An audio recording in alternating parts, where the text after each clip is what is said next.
দেশনায়ক তারেক রহমানের বিভিন্ন অ্যাক্টিভিটিস এবং তার বিদেশের এই যে 15 বছর বিদেশে থাকা, সেই সময়ে সে তার স্ত্রী তার মেয়ে তাদের সময় কাটানোর যে ফিরিস্তি শুনি, যে গল্প শুনি, এগুলো যদি সত্য হয়ে থাকে 50%ও, তাহলে এবার আর আপনারা কি আগের তারেক রহমান পাবেন না, এবং এবার তার বাবার চাইতেও ভালো একজন রাষ্ট্রনায়ক পাবেন।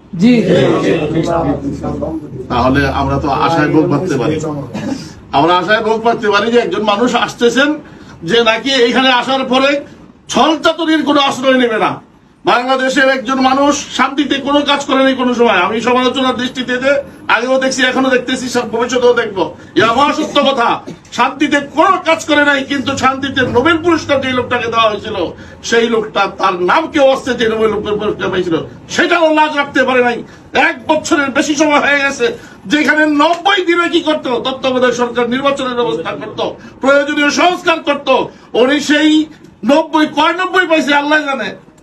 94 পাইয়াও উনি কি করতে পারেন তো না, এই এখন গুঞ্জন শুনতেছি পদত্যাগ করবেন। এগুলোর কারণ দেশপ্রেম না থাকা, এগুলোর কারণ লেখাপড়ায় বড় হলে কি যদি মনের মধ্যে আল্লাহর ভয় না থাকে, মনের মধ্যে সততা না থাকে, পিতা মাতা যদি ভালো না হয়, সেই ঘরের সন্তান দিয়া দেশের কোনো কাজ কখনই হয়।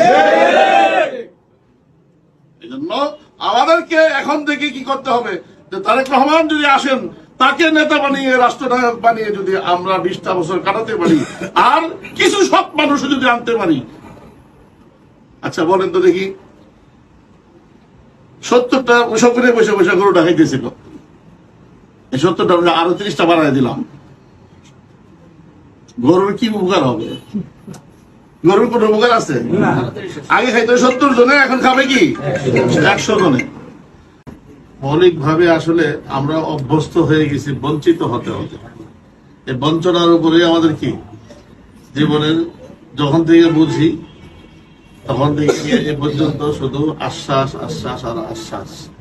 এই আশ্বাসের উপরে এখন আর কোন ছেলে পেলে লেখাপড়া করে খুব ভালো চাকরি করবে, বিসিএস ক্যাডার হবে, এই নিয়ত করে না। আমাদের এলাকার কথা বলতেছি, নিয়তটাও করে না, খুব কম কদাচিৎ। কয়জন সচিব পাবেন বলেন? আমাদের এই যে 4 নাম্বার আসন, এই 4 নাম্বার আসন থেকে কয়জন সচিব আছে?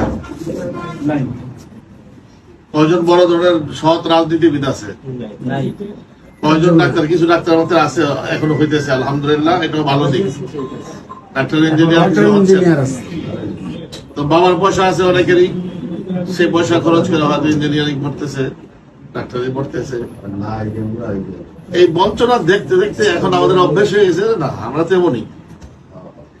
আমাদের মধ্য থেকে যে ভাসানী তৈরি হতে পারে, আমাদের মধ্য থেকেও যে জিয়াউর রহমান তৈরি হতে পারে, আমাদের মধ্য থেকে যে শেখুল হাদিস তৈরি হতে পারে, আমাদের মধ্য থেকে যে আমিনীর মধ্যে হুজুর তৈরি হইতে পারে, এই ধারণাই আমাদের কি এখন নাই, ভুলে গেছিল আমরা।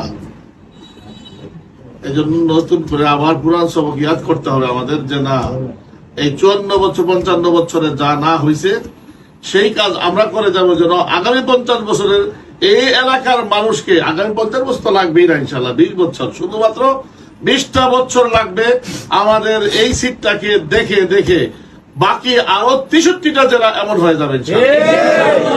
আপনি মালয়েশিয়া যাবেন না, এটাই সত্য কথা। মালয়েশিয়া যাবো কেন?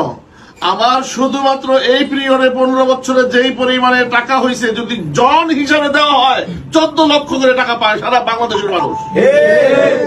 14 লাখ টাকা পাইলে আপনি কি আর যাবেন মালয়েশিয়া বা সিঙ্গাপুর, উত্তর কোরিয়া?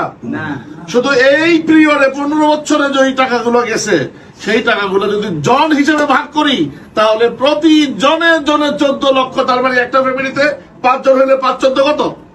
70 লক্ষ টাকা মালিক হতে পারে একটা ফ্যামিলি। এই পরিমাণে আমরা জানি না কি পরিমাণে চুরি করছে, কারণ অভ্যস্ত হয়ে গেছি, কাজ করবো খাবো, কাজ নেই কষ্ট করবো, এই অভ্যস্ত হয়ে গেছি। এই জন্য চোরকে চোর বলতে পারি না, ডাকাতকে ডাকাত বলতে পারি না, সাধুকে সাধু বলতে পারি না। এই যে একটা অভ্যেস আমাদের মধ্যে আসছে, এই অভ্যেসের এই চিন্তার জগতে একটা পরিবর্তন লাগবে, যে না, আমাদের দেশটাও মালয়েশিয়াকে ছাড়া যেতে পারে ইনশাআল্লাহ।